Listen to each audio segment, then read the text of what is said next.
Julius Randle has stepped up, slowly but surely has built his image, changed his image in New York, and he's become a superstar player. What I have seen in this series is the Atlanta Hawks really zone him. They have kept him outside of the paint, make him shoot the ball in places he doesn't like to shoot the ball. And you see that in this series. If Julius Randle wants this team to move on into the playoffs against the Hawks, he needs to step up. In game number 1, he averaged 15 points and 12 rebounds in 36 minutes. In game number 2, 36 minutes, 15 points and 12 rebounds. That's not going to do it. And Derrick Rose, as great as he was in game number 2, he's not scoring 26 points a game. Even if he starts, he's not scoring 26 points a game. He's been fantastic. To me, the player of this series, the MVP of the series, is Derrick Rose. And that's why he's getting the starting position at the point guard in game number 3. But to me, when you look at this team and the ability of what this team has been and what this team has done this year, they have been efficient at the three-point line, which I've never seen the Knicks as efficient as they were this year than any year. A team-friendly 40%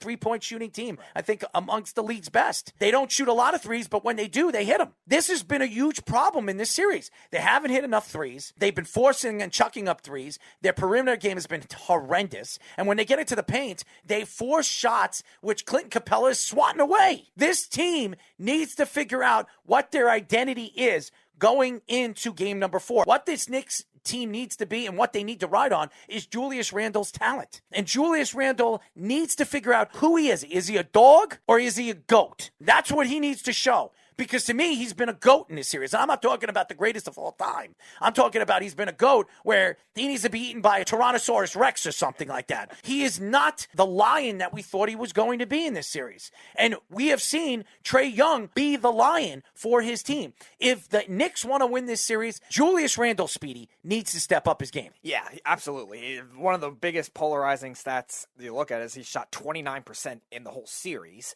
9.1 points per game, less than his regular season total in terms of overall points per game, and 15 points and 12 rebounds in both games. The rebounds are nice, but 15 points, you need a lot more than that from your best player. Now, luckily, gotta be a dog. Luckily, Derrick Rose has stepped up, like you were saying. He's been big, especially in the fourth quarter of both the games so far. They've gotten good contributions out of Reggie Bullock and Alec Burks in their 2 games so far, but that's it so far for the Knicks offensively. Their defense has played okay for their standards, but it's not playing like the number 1 defense. And you would think with a size advantage, I know Trae Young's a great player, but you would think there would be some times where they were able to match up against him, and that we haven't seen that yet. Trae Young's been electric in both games so far, so they need to figure out some kind of game plan if they want any shot at winning this series, because again, their defense on paper is tremendous, but the Hawks offense with Trae Young is potent from 3, so they have to make some adjustments to make that kind of thing happen. They have to take better shots. It seems like they're either shooting too early and rushing them, or they're waiting too long with their normally slower pace and shooting too late in the shot clock. They need to find a medium in that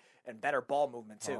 Lots of isolation. He needs to be a dog. Lots of isolation, especially like you were saying from Julius Randle. Well, I will say this. Stephen A. Smith said it very loudly. If we're here, they need to go to Atlanta, and they need to sweep them in Atlanta. They need to play at the top of their games. And to me, R.J. Barrett hasn't played at the top of his game in this series. Julius Randle, their 2 best players, Julius Randle, hasn't really taken it to that next level in the playoffs. He has shown me that he is not the playoff player that I thought he was going to be. This is his first playoff. I understand. He's 26 years old. He's still growing as a professional. This is still a veteran player. Julius Randle has done it all season long. Why? Because now there are fans in the seats. You're not going to play a good game? Come on, man. I want to see this team play moving forward. I want them to go and play against the 76ers because that's what's going to happen. The 76ers are going to move on in their series. I would love to see the Knicks and 76ers, but you cannot depend on Derrick Rose to do everything throughout this series, because even though Derrick Rose won the MVP, he's not the same player he once was. He's a better energy type of player. He's a veteran player now, but he's not the player that we remember, the athletic, speedy guy that's going to go to the hole at will. He doesn't do that anymore. He's become more of an efficient perimeter shooter,